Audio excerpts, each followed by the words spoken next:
Good evening and welcome back to another episode of The Longing, where today we're going to be continuing to read the Iliad by Homer. So, let's get going. Though great in all thou seemest averse to lend impartial audience to a faithful friend, to gods and men thy matchless worth is known, and every art of glorious war thy own. But in cool thought and counsel to excel, how widely differs this from warring hell! Content with what the bounteous gods have given, seek not alone to engross the gifts of heaven.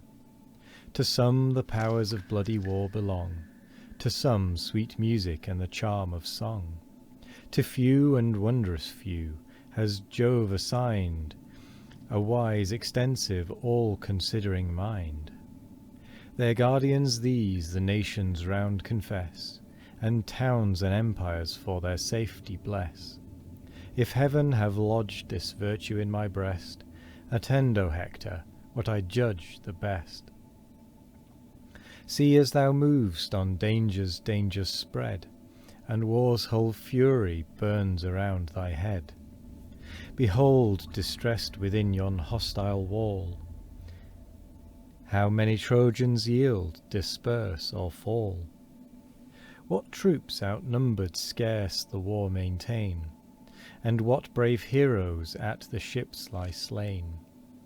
Here cease thy fury, and the chiefs and kings convoked to council weigh the sum of things. Whether the gods succeeding our desires, to yon tall ships to bear the Trojan fires, or quit the fleet and pass unhurt away, contented with the conquest of the day. I fear, lest Greece not yet undone, pay the large debt of last revolving sun. Achilles, great Achilles, yet remains on yonder decks, and yet o'erlooks the plains that... I think I missed a bit. The council pleased, and Hector with a bound leaped from his chariot on the trembling ground. Swift as he leaped, his clanging arms resound.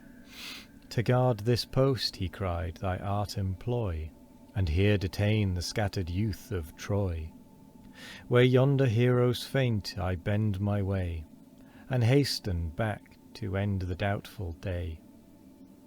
This said, the towering chief prepares to go, shakes his white plumes that to the breezes flow, and seems a moving mountain topped with snow.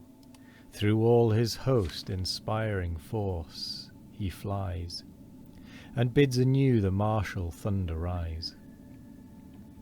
To Panthus' son at Hector's high command haste the bold leaders of the Trojan band.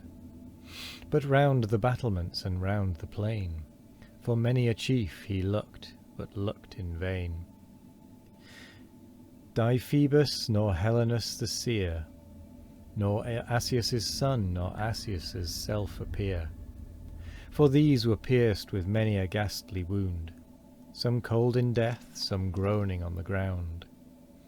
Some low in dust a mournful object lay, high on the wall some breathed their souls away.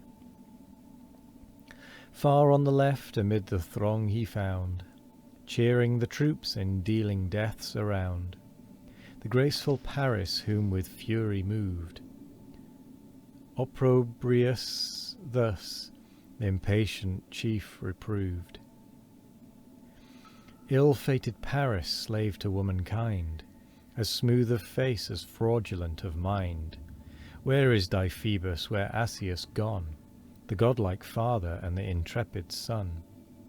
The force of Helenus dispensing fate, and great Othryoneus, so feared of late. Black fate hangs o'er thee from the avenging gods, imperial Troy from her foundations nods.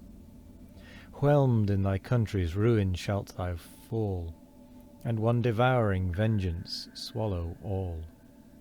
When Paris thus, my brother and my friend, thy warm impatience makes thy tongue offend. In other battles I deserved thy blame, though then not deedless nor unknown to fame. But since yon rampart by thy arms lay low, I scattered slaughter from my fatal bow. The chiefs you seek on yonder shore lie slain, of all those heroes 2 alone remain, Deiphobus and Helenus the seer, each now disabled by a hostile spear. Go then successful where thy soul inspires, this heart and hand shall second all thy fires. What with this arm I can prepare to know, till death for death be paid and blow for blow.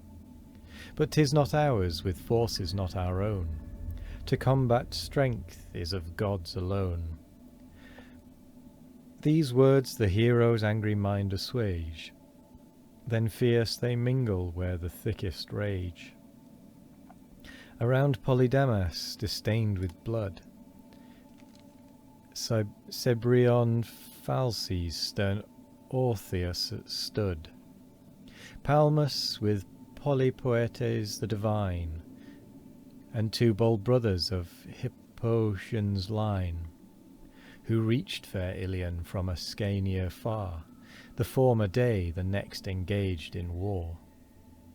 As when from gloomy clouds a whirlwind springs, that bears Jove's thunder on its dreadful wings, wide o'er the blasted fields the tempest sweeps, then gathered settles on the hoary deeps. The afflicted deeps tumultuous mix and roar, the waves behind impel the waves before, wide rolling, foaming high and tumbling to the shore. Thus rank on rank the thick battalions throng. Chief urged on chief, and man drove man along, for o'er the plains in dreadful order bright the brazen arms reflect a beamy light. Full in the blazing van great Hector shined, like Mars commissioned to confound mankind. Before him flaming his enormous shield, like the broad sun illuminated all the field. His nodding helm emits a streamy ray, his piercing eyes through all the battle stray. And while beneath his targe he flashed along, shot terrors round that withered e'en the strong. Thus stalked he, dreadful death was in his luck, whole nations feared, but not an Argive shook.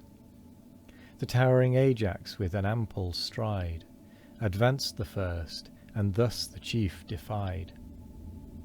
Hector, come on, thy empty threats forbear.